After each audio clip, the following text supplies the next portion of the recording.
How does a Scrum Master help the team figure out what should go into the sprint backlog for the sprint? And help is the right word there, because the Scrum Master can't tell anyone exactly what they're going to work on. We're there to help them do Scrum well, and we're helping them to be an effective team. Sadly, we don't get to make decisions about what people are going to work on and how they're going to do the work, other than within the realms of Scrum, of course. But we can help the team. We can help facilitate the conversation between product owners and developers and figuring out where is the value and what can we do, what should we be doing in order to get there. And usually, hopefully, you'll get to a point where you're not really that needed in those conversations. The developers and product owners know how to do this, right? What I always say is conversations, discussions, disagreements, collaborations should be exactly that, collaborations. Interactions in the Scrum team should be collaborative, not combative. And when your product owners and developers are there to collaborate on how best to deliver value that sprint, chances are you're doing pretty well. And it's really just about figuring out what's the best thing to do, in their opinion. And that will be some disagreement, some back and forth, some negotiation, and that's perfectly normal and expected. What will likely happen in the beginning, however, is your product owner wants everything and your developers are very uncomfortable, or more often what happens, in fact, is developers will just say yes. They will very often be so used to they just do what they're told because they're from an environment where historically they haven't had the empowerment to choose how much work they're taking on for any individual work period.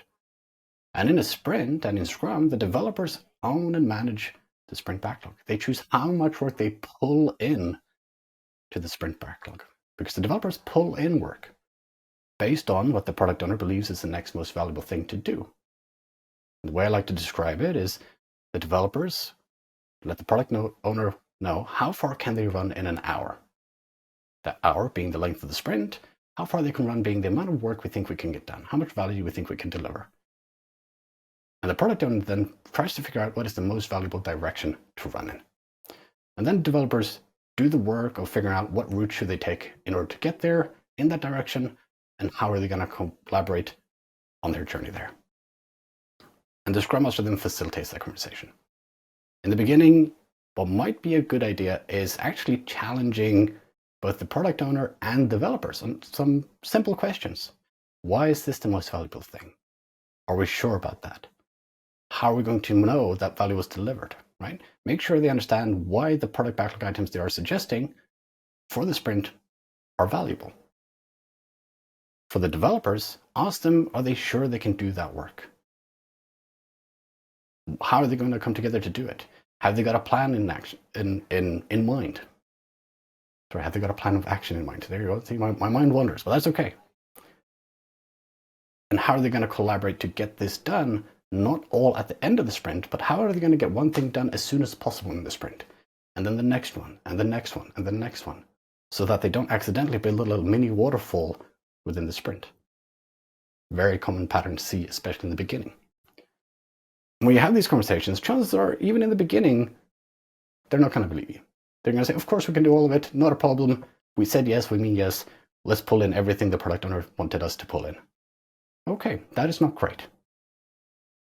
What we need to do is now we need to understand that this might be one of those safe to fail moments, learning environments, right? Let them try. For a sprint, they'll notice very likely almost every time that they did indeed pull in far too many things and nothing was usually done, or very little was actually done, and almost none of it cohesive as an increment. What we want to do now is we want to be a mirror to the team. There's a common stance people talk about is the Scrum Master as a mirror to the team. And what we want to do is we want to point to what happened and say, okay, these were the decisions we made. These were the outcomes of our behaviors. Why do we think this happened? What can we do to improve from here? And once again, when you get to sprint planning, we want to have the same conversation. Why are these cohesive and valuable together in the sprint, product owner? And how are you going to come together and do this work, developers? Are you sure about that? Have you looked at these? Do you know your dependencies? Have you got the right kind of capacity to do this? Is there any issues lurking in the background that might trip us up as we're trying to get this done? And once again, the developers do own the sprint backlog, so they can still choose how much to pull in. But hopefully now we can remind them about what happened the previous sprint and say, well, just remember what happened last time. You pulled in all this work, none of it got done. Are we going to do the same thing here? Or rather, what are we going to do to prevent that happening again this sprint? And same thing with the product owner. If they're throwing in a hodgepodge of stuff that doesn't make sense, you want to be working with them to understand throughout this sprint before the next sprint planning how to refine, how to create better outcome-focused product backlog items and prepare and think ahead of if you could get everything you wanted in the next sprint, what would your ideal sprint goal look like? And have them think about that before they get into sprint planning. And then when they get to sprint planning, they should, of course, pitch that. Ideally, they've already spoken to the developers about it throughout the sprint. And then we'll look at, is it feasible to get there? Do we have the right stuff to get there? Do we think we're going to be able to get there? And then that's that collaborative negotiation again between primarily product owner and developers, with us as Scrum Masters facilitating that conversation to understand what is a reasonable sprint goal and then sprint backlog in order to get us there. So how do we help? Well, we help by facilitating, by asking questions, by being a little bit annoying, and by mirroring their own behaviors back to them to see, do you like what you're seeing in the mirror? And if you don't like it, what can you do to change that? And how can I help you get there? And by doing that, you will reliably and surely get better sprint plannings and sprint backlogs.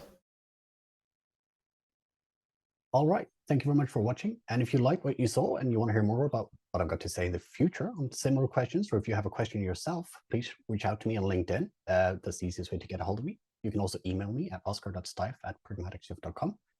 Please do like the video, share it with others if you think they might benefit from it, or follow my profile to see stuff as they come out as well. And I would love to be your Scrum trainer. So please find my content on pragmaticshift.com. You can find the courses I've scheduled for the year, or on scrum.org.com as well. Look forward to seeing you in my classroom soon.